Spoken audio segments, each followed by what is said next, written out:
Welcome to Live, Life Inspired Views for Every Day. My name is Chris Meyer, and I'm a curious soul. On the way home from a getaway with friends, my friend Rosie and I were talking how we became close with our grandchildren. When our grandchildren were little, she would go up once a week to spend the day and always bring grandma cookies. She still sends grandma cookies to her own grandchildren at college. I too go to spend the day once a week with our grandchildren, a day I love with my whole heart. But as I told Rosie, I don't bring grandma cookies. I don't bring little gifts or new clothes to them as some other grandmas might.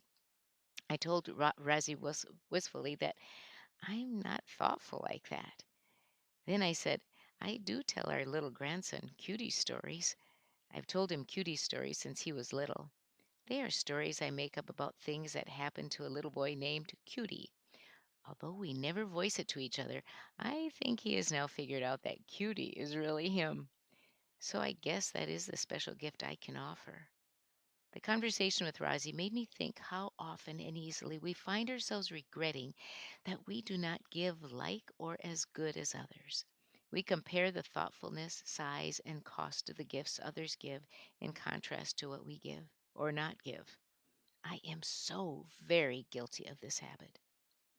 Years ago, a man named Dr. Gary Chapman wrote a book called The Five Love Languages.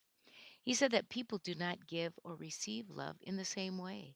So he researched five basic ways most people show their love for others in what he calls love languages. We each have one that is our main love language. He initially wrote the book with couples in mind, but it has been expanded to encourage us to identify our love language and that of others. Here are the five languages, love languages that Chapman identified. Number one, words of affirmation. Expressing love through spoken words, praise, or appreciation. Ask yourself, do you like hearing compliments or words of encouragement or affirmation the most? Do insults become detrimental to you? Then this might be your love language. Number two, quality time. Spending meaningful time together, giving your undivided attention. Do you love having conversations without the distractions of TV or eyes glued to cell phones? Or having eye contact when talking with each other? Do you cringe when feeling dismissed and not listened to? Then this is you. Number three, receiving gifts. Giving thoughtful gifts that show you are thinking of others. Do you love the thought or effort someone has put behind a gift given to you? Do you love to give gifts? Do you feel hurt or for forgotten birthdays or thoughtless gifts? Then this is your love language. Number four, acts of service, showing love by doing helpful things for others. Do you love helping others or volunteering and doing things that help an organization? This is you.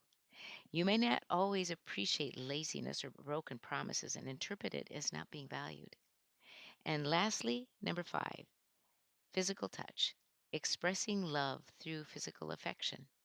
This focuses on the joy of hugs, cuddling, thoughtful touches, or physical presence. Chapman encourages people to determine which love language they most identify with. I knew right away that my love language was quality time. Chapman gives a trick to determine yours.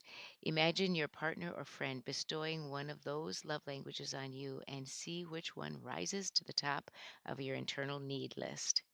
If it's hard for you to figure out, he has three suggestions. Number one, examine your childhood and reflect on how your parents expressed love to you. What made you feel loved? Number two, what is your instinct when you want to show someone you love or value them? Number three, look at how you've been hurt deeply in the past. What hurt the most? I grew up with quality time. That was an expression of love and value in my family. That's why I struggle with gift giving because that wasn't a priority when growing up, but conversation and time was. Think of your family or your friends. Can you identify their love language? What we think as an important expression of love or care might not be the same to others. I remember when my brother Pete told me about the physics concept of the theory of everything. He explained that scientists believe there is one theorem that can explain everything. So I asked Pete what was his theory of everything of his teaching, like a one sentence mission sentence. He told me, and then I turned to my dad, who was with us at the time, and I asked him what was his theory of everything of his ministry. He said, I look at people and think, what do they need? And then I go about helping them to fulfill that need. Wow. Sounds like some good wisdom for all of us.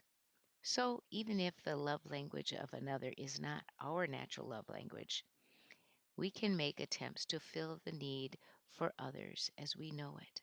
It won't be perfect, but it will be heartfelt as we tell them we recognize that this expression is important to them.